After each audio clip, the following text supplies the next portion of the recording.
True poverty is defined as being unloved, unwanted, and uncared for. So when I went to Shepherd, I had to own it. I was living in poverty. Before, I wouldn't have said I was living in poverty. The reality is I was.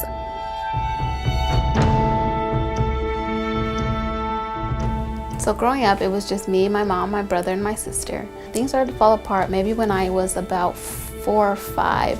And that's when my dad left my mom, and my mom was forced to pay the bills and to manage us by herself. We were never in a stable place. We were in and out of homeless shelters. Well, it's a hard story. So as a parent, you're horrified, and your heart goes out to her in terms of some of the hard things she had to endure. The lady she met at the bus stop, her name was Barbara. She lived maybe 2 apartment complexes over, and then my mom lost her apartment.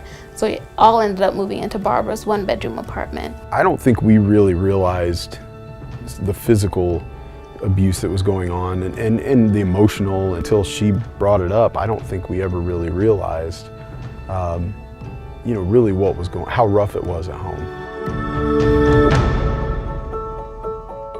So Barbara was in my life from when I was 5 to when I was 14.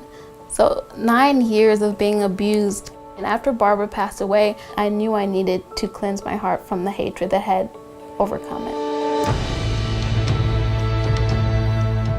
I had never been in an after-school program, so Shepherd was my first thing. So I was just really excited to not be at home during those times.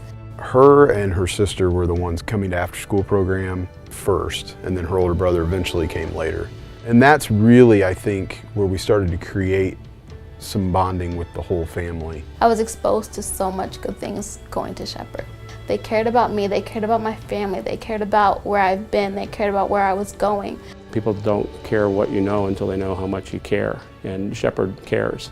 Very quickly, kids figure out where they're really loved, like who really loves you. Shepherd opened my eyes to a bunch of different colleges. We had college visits every Tuesday and Thursday. For Deniece, we're grateful that she chose us.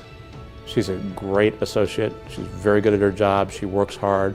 And again, she's a reminder of what's possible and perhaps what we've been missing. She's always overcome, and she's always worked through. Ready, Mommy? Ready for what? These days, it's important to me to forgive people. God gives us grace. We should give each other grace.